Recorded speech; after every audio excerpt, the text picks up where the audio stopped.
Hi everybody, my name is Mr. Francie. For those of you who are new, I am normally, 90% of the time, a booktuber. What that means is I'm someone who reads books and posts about them.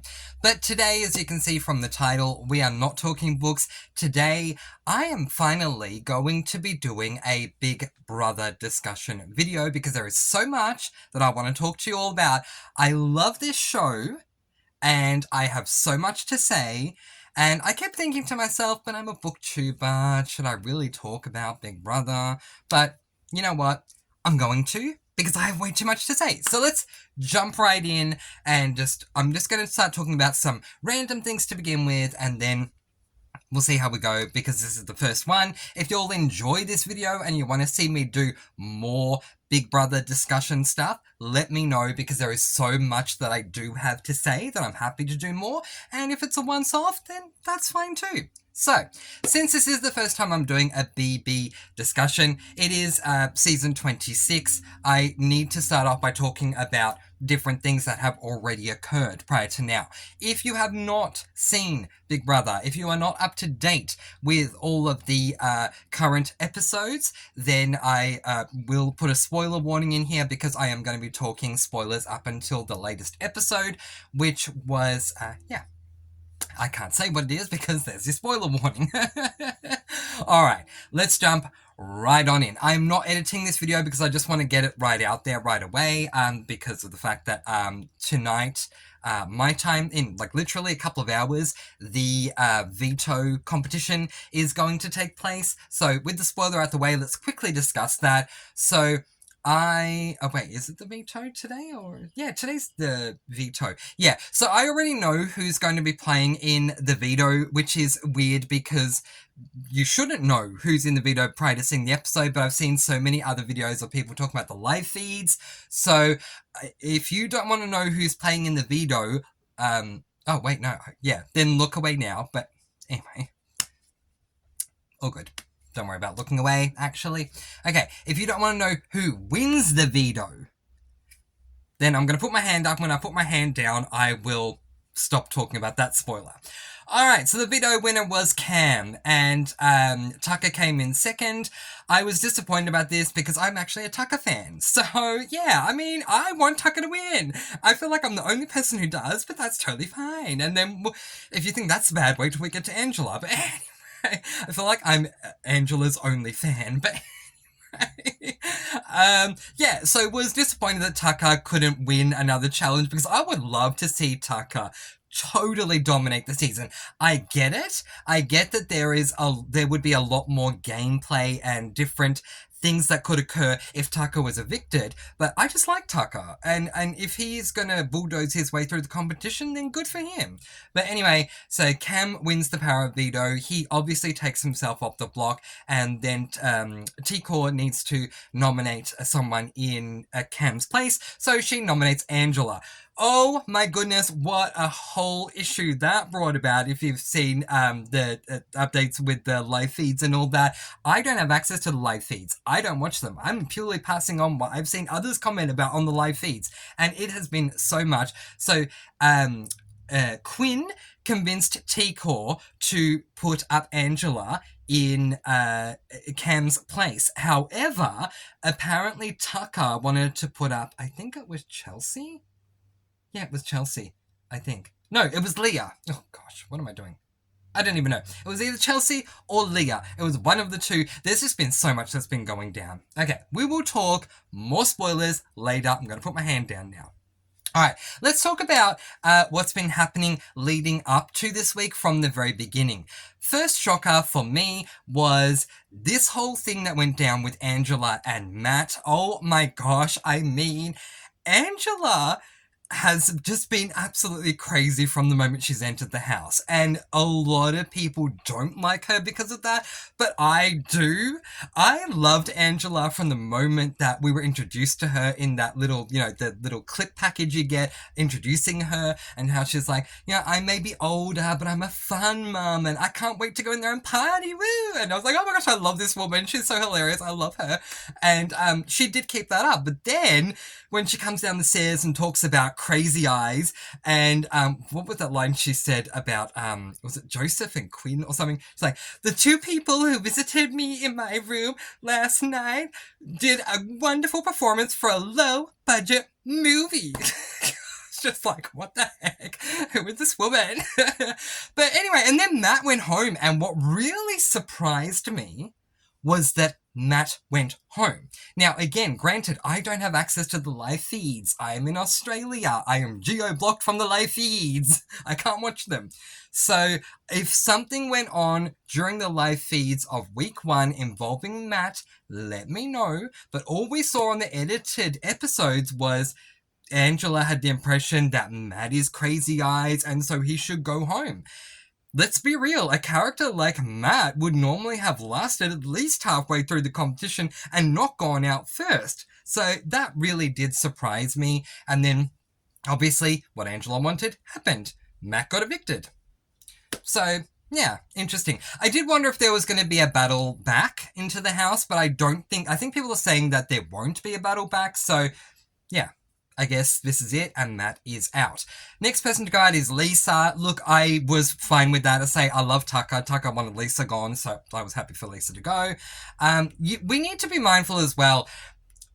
There has been a lot of hate put out there for people who enter into reality show competitions. If you haven't seen Zach Rance's latest video, please go and check it out. I was appalled when I found out what he's currently going through. It's ridiculous what he's going through.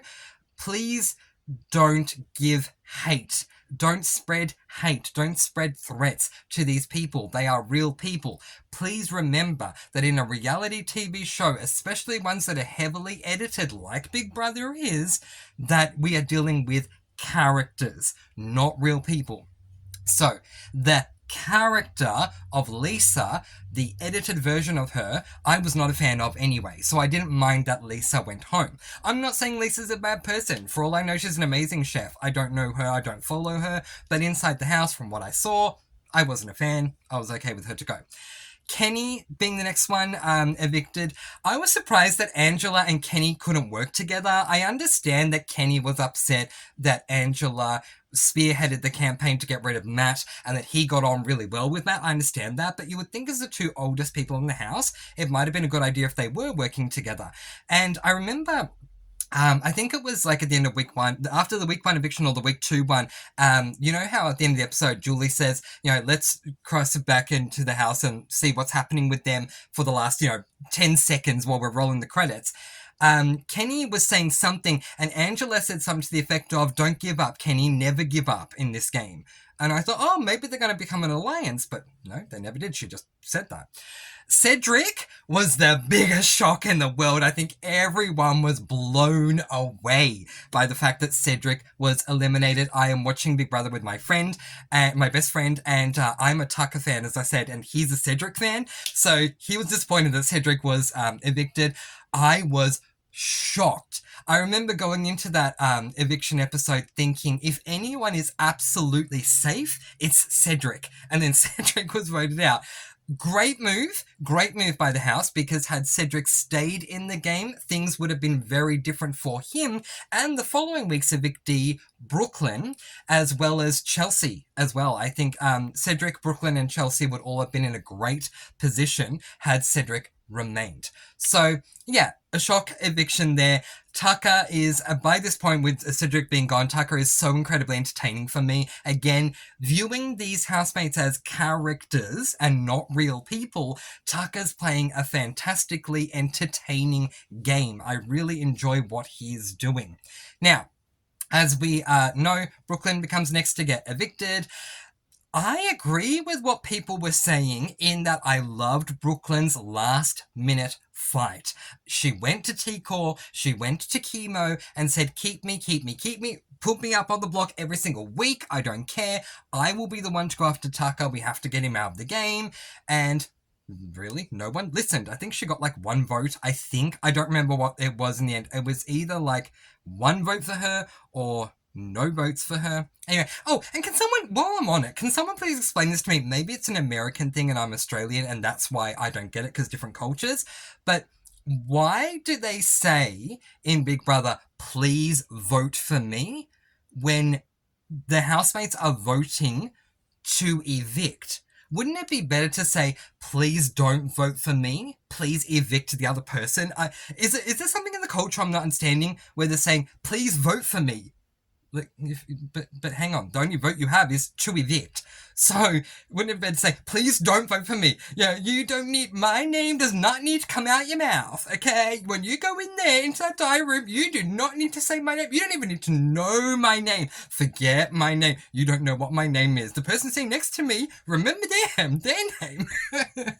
But anyway, so with Brooklyn gone, we're kind of in the situation where tonight there is going to be the veto competition, and I'd said the spoiler before, I won't say it again, but if you know, you know. So, yeah. Interesting. Going to be interesting to see what's going to happen. Alright.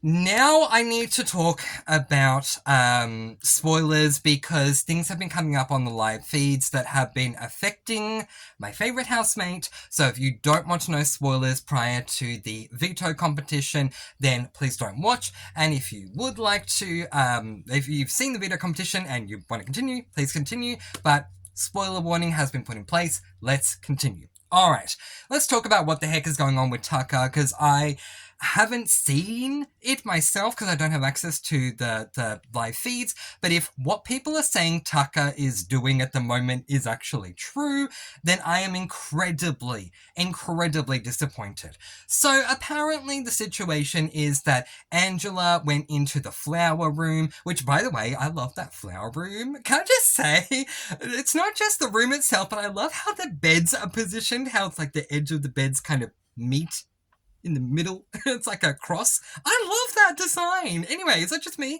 But anyway, so Angela went to the flower room and she's talking to people. I forgot who they were, but that's neither here nor there. She was talking to people, including Quinn, and a couple of others, about how they really need to turn the vote on Tucker. If Tucker loses the AI arena, then and doesn't come down during veto, then they need to vote him off. I don't know why I'm trying to cover myself here, but anyway, I should just say spoiler, you've been warned, let's move on. But anyway, so we should vote out Tucker. Now, this is interesting for a multitude of reasons. My first reaction was, Angela, why would you want to get out Tucker when Tucker is the one that's keeping you in this game? He literally gave you life in this game when he gave you his power of veto. Why are you turning on him? And so, not surprisingly, Quinn goes and tells, I can't help but think of, what's that show? Daria? Have you ever seen that show, Daria? And, and how Daria's sister's name was Quinn, and she hung out with this girl called Tiffany, and every time Tiffany said her name, she'd be like, Quinn. I just keep thinking, like, and then Quinn went off, and Quinn went off and told someone, I assume Tucker, but he told someone, I think it was Tucker. And of course, Tucker blows up, goes to Angela and says, did you say this? Angela says, yes, I did. And then Tucker blows up naturally. And I would too. I'm like, dude, I saved you. You would have gone home. I gave you life in this game. I am taking you to the end. Whether he takes her to Final 3 or Final 2, he is taking her to the end for many reasons. Selfless and selfish. Angela is a great shield for Tucker as well, so I'm mindful of that too.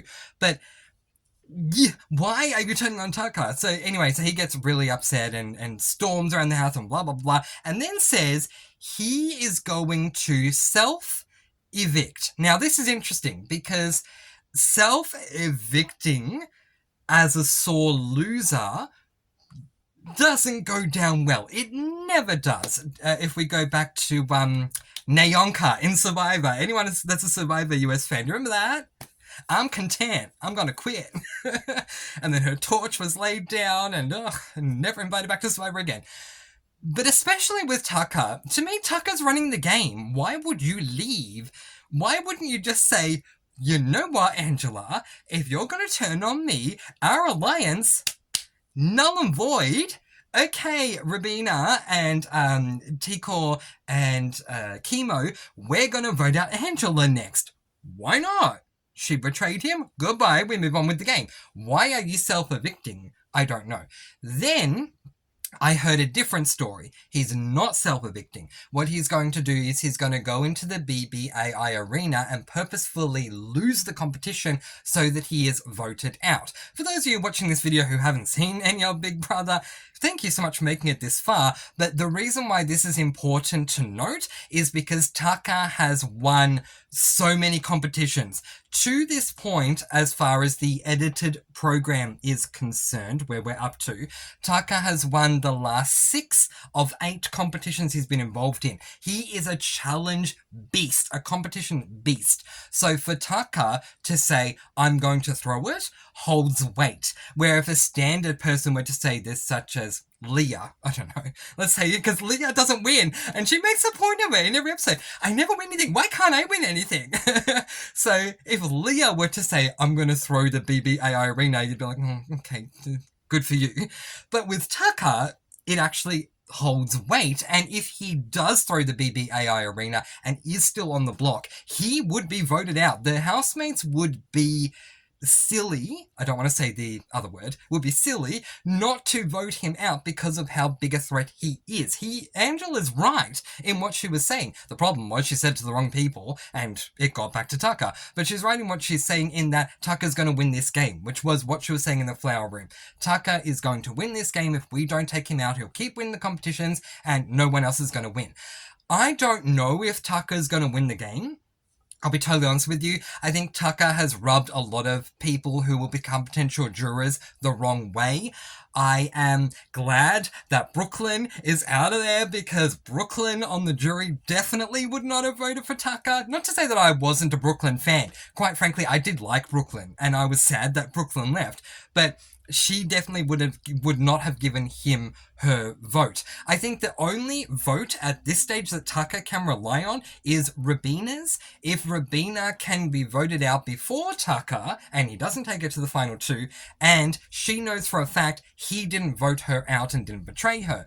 In saying that, if she finds out at all that he was the BBAI thingy, whatever you call it, the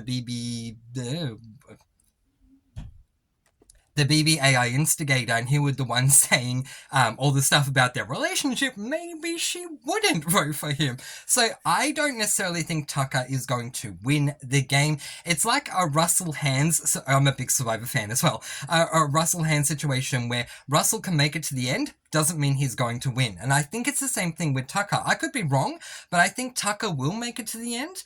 But if he keeps going, he can make it to the end, but I don't think he will win. I think whoever's next to him will win, and I think at this stage, a great idea would be to take Tucker to the end. Have Tucker as a GOAT. Tell me if you think I'm wrong on this, but I just think Tucker, to me, I don't want to say he has multiple personality because he probably doesn't, but he seems to act in different ways depending upon the situation, and sometimes he seems to have this alter ego that's a bit crazy, and I'm not trying to be mean or anything, I'm just saying that in a lighthearted way because I find it funny, but I think a lot of the other housemates, it rubs them up the wrong way, and because of that, they're not necessarily going to vote for him. Let's just do some quick other check-ins with the other housemates, and then I'll just wrap things up. I don't want to go on too long, obviously, but Angela, yeah, look, I am the cheese that stands alone. I do love her. I know she has blown up her game multiple times, but I just think she's there for the experience. I think that it is very legitimate that Angela is getting paranoid all the time because of how much she loves the game. If she didn't care as much, she wouldn't be as emotional as she is. So I like Angela. I have no problem with her. Someone I'm not a fan of to this point, and yet from what they're telling me on the live feeds, I'm looking forward to tonight's episode, is Cam. I don't feel like Cam is doing enough. But according to what people are saying with the live feeds, Cam is now starting to actively strategize. And if that is the case, I might start to like Cam. So we'll see what happens. Chelsea, I love. I don't know what it is. I just think it's her personality. I like Chelsea as a person. I was thrilled for her that she won the last BBAI Arena competition. And I'm glad she's not nominated this week, so she's not going to go home. So yeah, that's my thoughts on her. Joseph is someone I keep forgetting is in the game. Maybe it's just the way that it's edited. I mean, when you say his name, I go, oh yeah, that one. But I keep forgetting that he's there because he's not around a lot in the episodes. And we'll talk about someone else who's not around a lot in the episodes in a moment too. But so I don't have a lot to say about Joseph at this point. Chemo, I absolutely love. I love Chemo. I hope he makes it very, very far in the game. The other person that I, am going, oh, I keep forgetting you're there, is Leah. Where is Leah? Seriously, I watched an interview with Brooklyn, and Brooklyn was saying, oh, Leah most of the day should just, basically painting her nails and doing her makeup, and she doesn't talk strategy. Yeah, I can tell because we're not seeing her do anything. So, we keep forgetting. And I was saying to something to my friend. I was chatting with my friend the other day going, oh, Leah, blah, blah, blah. And my friend was going, who's Leah? Like, oh, remember the blonde one? Oh, Leah. Yeah, right? So then we have Mackenzie, who it's taken me a while to get used to the fact that everyone's calling her MJ. I guess that's her nickname. But Mackenzie/MJ. Yeah, I thought Mackenzie would go a lot further than I think she's going to. Obviously, she hasn't been evicted. I think she is the favourite to go home on Thursday, so we'll have to see what happens. But I thought Mackenzie, the look of her, the athleticism of her, the way she holds herself, I really thought Mackenzie would make it far in this competition. So while I won't be surprised if she goes on Thursday because she is the favourite to go, I would be surprised overall because my first impression of her on day one was, you're going to go far. And I don't think she is. Quinn annoys me. I'm sorry, but he does. He's a massive BB fan, and so am I, and I'd probably be the same as him in the house, but watching it just annoys me, and I would like to see Quinn go home. I think if Quinn goes home, it will open up a lot of doors for a lot of different people, and I'm just not a fan of his. I understand that he's in the Visionaries with Tikor and Chemo, and I love both Tikor and Chemo. We'll get on to Tikor in a moment, but I just, not a fan of Quinn. Rabina is another one of those who I really, like with Joseph and Leah, I didn't see her a lot. And I think the only reason that the light is being shone a lot more on her now is because of her relationship with Tucker. If she was not in a relationship with Tucker, I don't think we would see her as much as we do. And so I used to keep forgetting about her, but she's starting to have a bit more exposure now, and she may be nominated very soon, because I don't know if Rabina's been nominated yet. If she's been nominated and I've forgotten, let me know. But anyway, moving on to Tikor. I love Tikor. Is Tikor the most relaxed person in the house? Okay, wait. Prior to her being HOH, was Tikor the most relaxed person in the house? She just seemed like everything was easy and she was just fine and on a holiday, on a vacation, and then she wins HOH and suddenly it's like, I have no idea who I'm going to put up. But anyway, but I do love Tikor, and of course Tucker is my number one. He would be my ride or die, and that would be my strategy if I was in the house. I would tell him that to his face, you're my ride or die, no matter what, I'm not voting for you. For many reasons, purely for many reasons, one of them being I do love his personality. I love what he's doing with the game, his gameplay, his strategy. I find it extremely entertaining. But also, I think that, as I was saying earlier, Tucker is a goat to take to the end because you can beat him because people don't like him. So if I had a solid in with Tucker and no one else disliked me, then I would do everything I could to make everyone love me and put my energy on that. And then when Tucker and I get to the end, everyone can vote for me to win. That's just my opinion. So how are you feeling about BB26? It is one of my favourite seasons so far, and I hope one of yours as well. If you would like to see some more BB opinions from this Australian over here, then let me know in the comments below. But in the meantime, I'm going to let you all go with peace, blessings, and so much love. In the words of Julie Chen, please do be kind and love one another. And in my words, spread your sparkling energy all throughout the world. And until next time, mwah, expect the unexpected. Bye, everyone!